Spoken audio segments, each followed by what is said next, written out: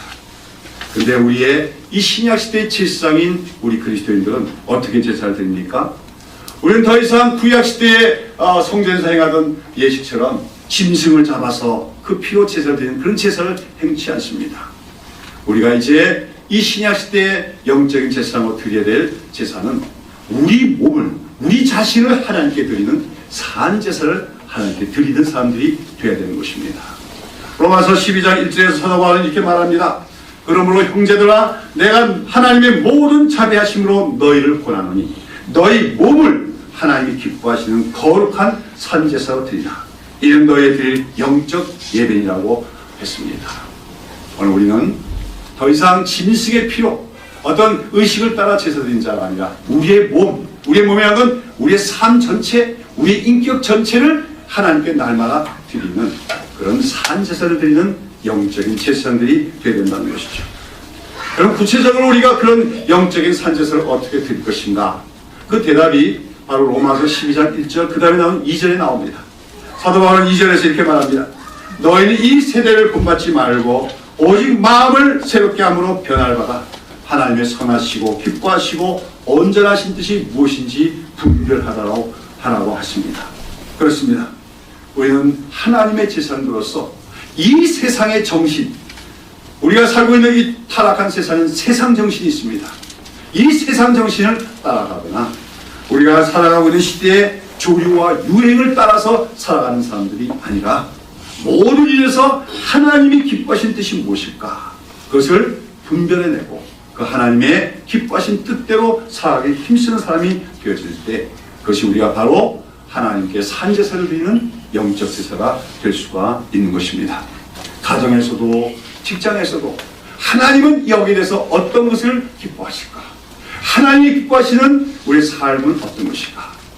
우리가 그 하나님의 뜻을 성경 말씀을 통해서 또 성령의 종을 통해 깨닫고 가정에서나 직장에서나 이웃들 가운데서나 하나님의 기쁘신 뜻대로 힘써 살아가고자 할 때 우리는 우리 몸을 하나님께 산제사로 드리는 제사장이 될 수 있는 줄로 믿습니다.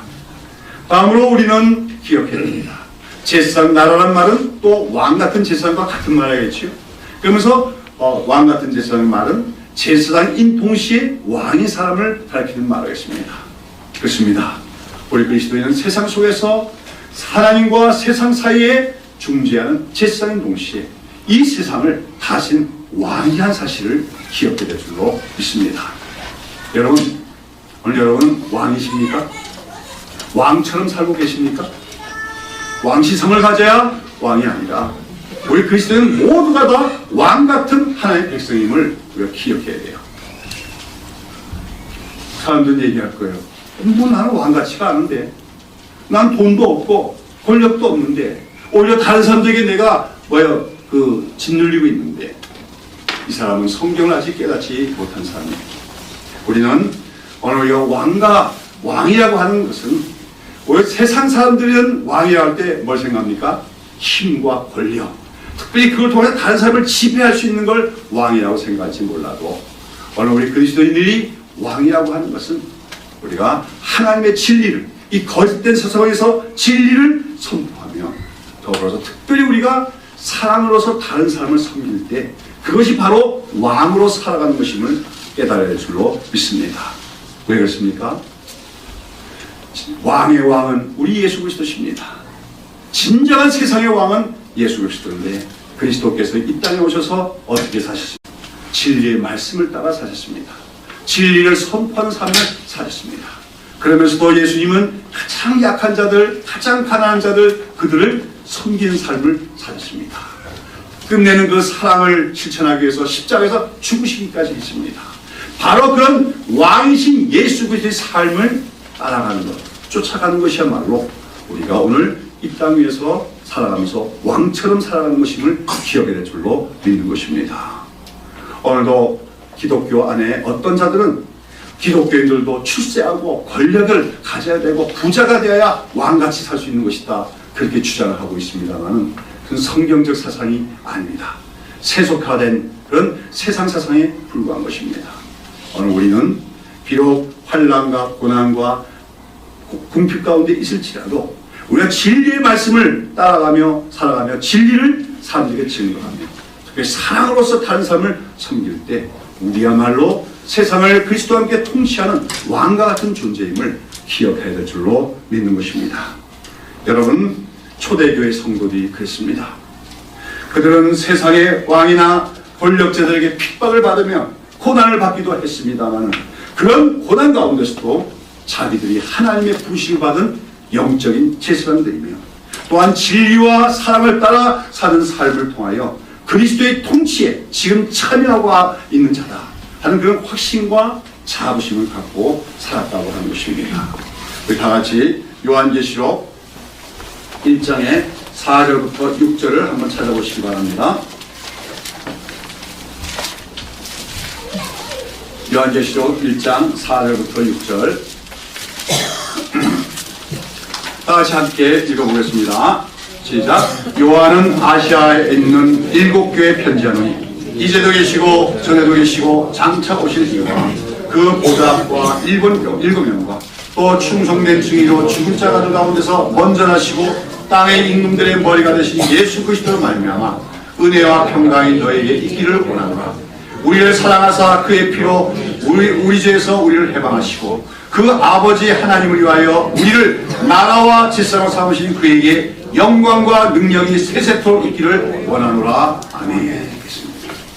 여러분, 이 계시록이 언제 기록되는 줄 압니까? 평안할 때, 교회가 성장할 때, 세상에서 교회가 영광을 받을 때 기록된 게 아닙니다.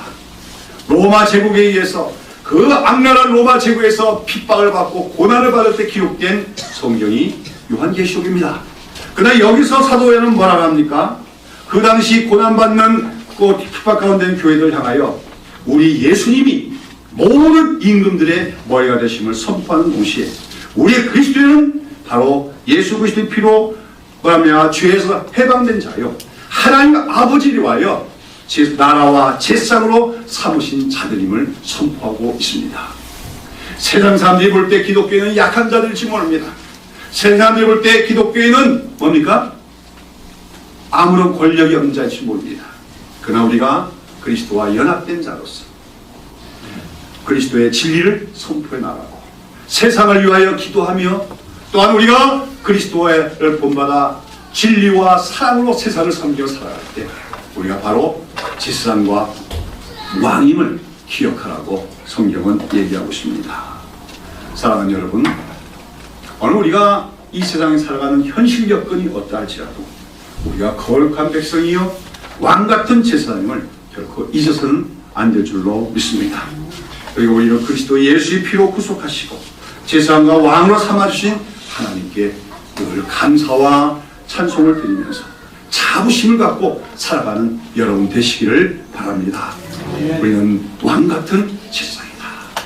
그러면서 우리가 이렇게 이 땅에 살면서도 왕같은 제사장으로서의 자부심을 갖고 하나님을 찬송하며 또 제사장다운 삶을 살아가고 있을 때 우리는 저 하늘나라, 영원한 하늘나라에서도 영원한 제사장으로서 하나님을 찬송하며 섬기는 주의 백성들이 되어질 줄로 믿습니다.